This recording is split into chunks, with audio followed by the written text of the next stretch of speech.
दोस्तों, welcome everyone to dear मित्रों। तो दोस्तों, आज का हमारा टॉपिक जो है वो है बिजनेस इकोनॉमिक और उसकी कुछ कैरेक्टरिस्टिक।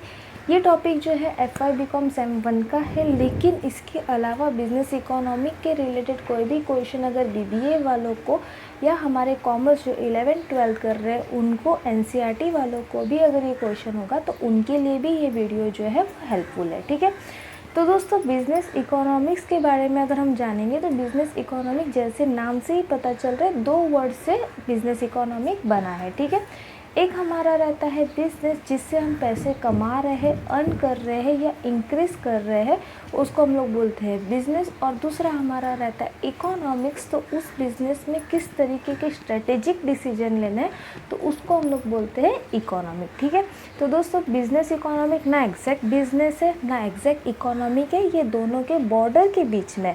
अभी आप कॉमर्स स्टूडेंट हो तो आपको भी पता है कि बिज़नेस स्टडी एक अलग सब्जेक्ट है और इकोनॉमिक साइंस एक अलग सब्जेक्ट है, लेकिन इन दोनों को मिला के एक बॉर्डर लाइन पे हमारा एक नया सब्जेक्ट बनाया गया है, उसको हम लोग क्या बोलते हैं दोस्तों, बिज़नेस इकोनॉमिक। ठीक है, ये दोस्तों मोस्ट प्रोबेबली किसके लिए हेल्पफुल रहता है, तो जो मैनेजर रहते हैं उनको डिसीजन लेने के लिए हेल्पफुल रहता है। तो दोस्तों, जैसे कि आप सभी लोग आज के टाइम पे मोस्ट प्रोबेबली बच्चे जो है वो क्या करते हैं, बहुत लोग ऐसे सोचते हैं कि हम लोग को कहीं पे काम नहीं करना, हम क्या करना चाहते हैं तो अपना खुद का बिज़नेस जो है वो सेटअप करना चाहते हैं। बहुत पहले से ही उन लोग का रहता है कि हमको बिज़नेस सेटअप करना है।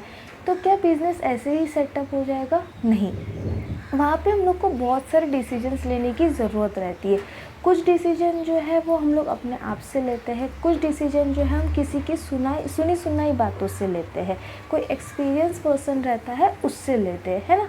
तो वो डिसीजन भी हम डायरेक्ट नहीं लेंगे, हम क्या करेंगे तो सारे चीज़ों को रिकॉर्ड करेंगे, जो जो सुना है वो भी, फिर उसके बेस पे हम लोग को कुछ डेटा मिलता है कि नहीं, वो डेटा को लेके आएंगे, कंपेयर करेंगे और उसके बेस पे हम डिसीजन लेंगे। उसी को हम लोग क्या बोलते हैं, बिज़नेस डिसीजन। ठीक है दोस्तों, आप सभी को पता है कि अगर हम कोई भी चीज़ सेटअप करते हैं, कोई चाहे वो छोटे से छोटा बिज़नेस क्यों ना हो, हम लोग के पास बहुत सारे अल्टरनेटिव रहते हैं कि उस बिज़नेस को आगे कैसे बढ़ाना है। जैसे हम LIC लेते हैं, LIC के लिए हम लोग के पास बहुत सारे LIC के अलग अलग LICs है, जैसे कि मराइन इंश्योरेंस हो गया, लाइफ इंश्योरेंस हो गया, बहुत सारे इंश्योरेंस की पॉलिसी रहती है।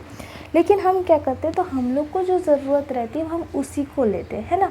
उसी तरीके से बिज़नेस में बहुत सारे अल्टरनेटिव रहते हैं प्रॉफिट बढ़ाने के लिए, लेकिन हमारी कंपनी के लिए फ़ायदा कौन सा करेगा, पैसों के रिलेटेड भी हो, मतलब पैसे भी कम जाने चाहिए और प्रॉफिट भी अच्छा खासा होना चाहिए।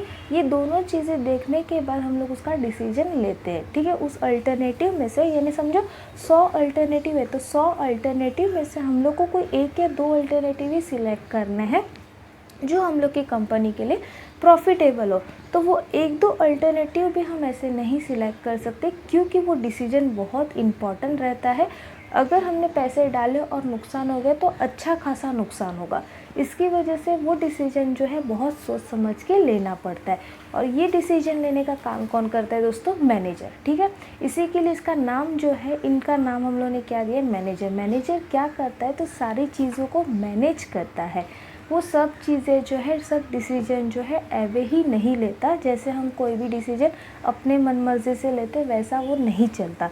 वो सारी चीज़ें को कलेक्ट करके लेके आता है, सारा डेटा, स्टैटिस्टिकल डेटा कोई भी हो, वो सारे डेटा को कलेक्ट करके लेके आता है और उसके बाद उसके बेस पे वो डिसीजन लेता है। उसी को हम लोग क्या बोलते हैं, बिज़नेस इकोनॉमी। ठीक है, तो दोस्तों, इससे मैंने ये आपको बता दिया कि बिज़नेस इकोनॉमी का मतलब यही रहता है कि डिसीजन जो है वो स्ट्रेटेजिकली लिया जाए, उसी को हम लोग क्या बोलते हैं, बिज़नेस इकोनॉमी। ठीक है, यहाँ तक होने के बाद बिज़नेस इकोनॉमिक जो है वो सिर्फ और सिर्फ कंपनी में काम नहीं आता, बाहर के एनवायरनमेंट को कंट्रोल करने के लिए भी काम आता है। दोस्तों, अगर बिज़नेस चला रहे हो तो ऐसा ज़रूरी नहीं है कि बिज़नेस के ही डिसीजंस देखो या बिज़नेस को ही देखो, बाहर के एनवायरनमेंट भी उसके ऊपर अफेक्ट करते हैं, जैसे कि लोगों का टेस्ट, लोगों का प्रेफरेंस, बहुत चीज़ें। ठीक है, तो वो इफ़ेक्ट करता है। इसकी वजह से मैनेजर को क्या करना पड़ता है, तो वो सारी चीज़ों को भी कैलकुलेट करना पड़ता है और उसको रेडी रहना पड़ता है कि कभी भी कोई भी प्रॉब्लम आए तो वो उस अपने जो डिसीजन है उसको तुरंत चेंज करे और उसका बिज़नेस उसको तुरंत एक्सेप्ट कर ले, ठीक है। यानी चेंजेस फ्लेक्सिबल होने चाहिए जिससे बिज़नेस जो है तुरंत एक्सेप्ट कर ले, ठीक है। तो ये हो गया बिज़नेस इकोनॉमी का डेफिनेशन। उसके बाद दोस्तों हमारा आया कैरेक्टरिस्टिक ऑफ बिज़नेस इकोनॉमी, जिसमें सबसे पहला कैरेक्टरिस्टिक बताया ब्रांच ऑफ इकोनॉमिक्स। हमने पीछे ही पढ़ा कि बिज़नेस इकोनॉमिक जो है वो इकोनॉमिक के बेस पे ही चलता है। वो बताता है कि कैसे हम लोग की इकोनॉमी यानी कैसे हम लोग के पैसों की बढ़ोतरी कर सकता है। तो ये इकोनॉमी के थियरी को लेके चलता है, इसकी वजह से बोला है कि बिज़नेस इकोनॉमिक जो है इकोनॉमी का ब्रांच है, ठीक है। Second, micro in nature business economic जो है वो छोटी छोटी चीज़ों को कैलकुलेट करता है। माइक्रो का मतलब होता है कि उस उतने एरिया में ही काम करना। तो मैनेजर जो है अपने अपने वर्किंग स्पेस में ही सारे डिसीजन लेता है और उनको किस तरीके से बढ़ाना है वो सोचता है। इसकी वजह से बिजनेस इकोनॉमी का सेकंड कैरेक्टर क्या हो गया कि वो माइक्रो इन नेचर है, मतलब वो लिमिटेड स्टडी करता है। Second, takes help of macro economic. अब माइक्रो तो है ही है, लेकिन क्या वो उतने में ही काम करेगा? नहीं, उसको बाहर के लोगों की मदद लेनी पड़ेगी। बाहर के लोगों की मदद इन द सेंस क्या होता है दोस्तों कि अगर नेशनल इनकम इंक्रीज़ करना है, डिक्रीज़ करना है, तो वो डेटा भी हेल्पफुल रहता है। फिर उसके बाद एम्प्लॉयमेंट का लेवल कितना है जो काम कर सके, तो वो डेटा भी क्या होता है, काम का रहता है। इसकी वजह से उन लोग मैक्रो इकोनॉमी का क्या करते, हेल्प लेते हैं। फोर्थ दिया हुआ है a theory of firm. Business economic जो है वो फर्म की थियोरी के बेस पे है। वो सिर्फ इतना चेक करती है कि किस तरीके से कंपनी का प्रॉफिट बढ़ाया जा सके और उसका डिस्ट्रीब्यूशन कैसा हो, ठीक है। Fifth, normative science. अब दोस्तों हमारे दो टाइप के साइंस रहते हैं, एक नॉर्मेटिव और दूसरा पॉजिटिव, जिसका दूसरा नाम आप ये भी बोल सकते हैं पर्सपेक्टिव और डिस्क्रिप्टिव, ठीक है।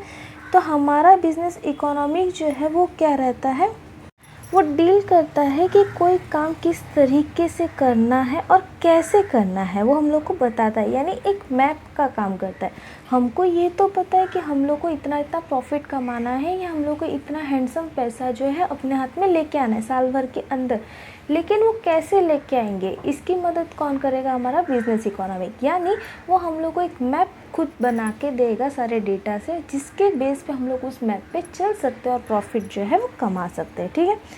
नेक्स्ट पॉइंट दोस्तों दिया हुआ है अ mix of theory and practice. Business economic जो है वो कंसेप्चुअल के साथ साथ एम्पेरिकल भी है। दोनों में फ़र्क क्या है दोस्तों, कंसेप्चुअल नाम से ही पता चलता है, कंसेप्ट यानी जिसके कंसेप्ट हम समझते हैं और हमारे जो भी डिसीजन मेकिंग की प्रॉब्लम है उसको एनालाइज करके सॉल्व करने की कोशिश करते हैं, वो हमारा क्या हो गया, कंसेप्चुअल। तो ये थियोरी पार्ट हो गया। और प्रैक्टिस के लिए क्या हो गया दोस्तों, तो हम लोग को ये पता है कि हमारी कंपनी में या हमारे बिज़नेस में अलग अलग क्वांटिटेटिव टेक्निक्स रहते हैं, तो किसका इम्पैक्ट कितना ज़्यादा अच्छा होता है और कितना ख़राब होता है वो भी चेक किया जाता है, किससे, बिजनेस इकोनॉमिक्स से, ओके। फिर लास्ट पॉइंट हम लोग को दिया हुआ है helpful to the manager. Starting से हम पढ़ रहे हैं कि बिजनेस इकोनॉमिक जो है वो मैनेजरियल डिसीजन लेने के लिए बहुत इंपॉर्टेंट हो जाता है। क्यों? क्योंकि उससे उसको सारे डेटा मिलते हैं और वो सब चीज़ों को कंपेयर करने के बाद जो बेस्ट अल्टरनेटिव रहता है उसको सिलेक्ट करता है। इसकी वजह से बिजनेस इकोनॉमिक जो इसका सबसे ज़्यादा फ़ायदा किसका होता है, हमारे मैनेजर को। तो दोस्तों ये हमारा हो गया बिजनेस इकोनॉमिक और उसकी कैरेक्टरिस्टिक। होपफुली आपको पूरा वीडियो समझ आया होगा। समझ आया तो प्लीज़ अपने दोस्तों के साथ चैनल को सब्सक्राइब करना बिल्कुल ना भूलिएगा। मिलते हैं नेक्स्ट वीडियो में, तब तक के लिए बाय बाय।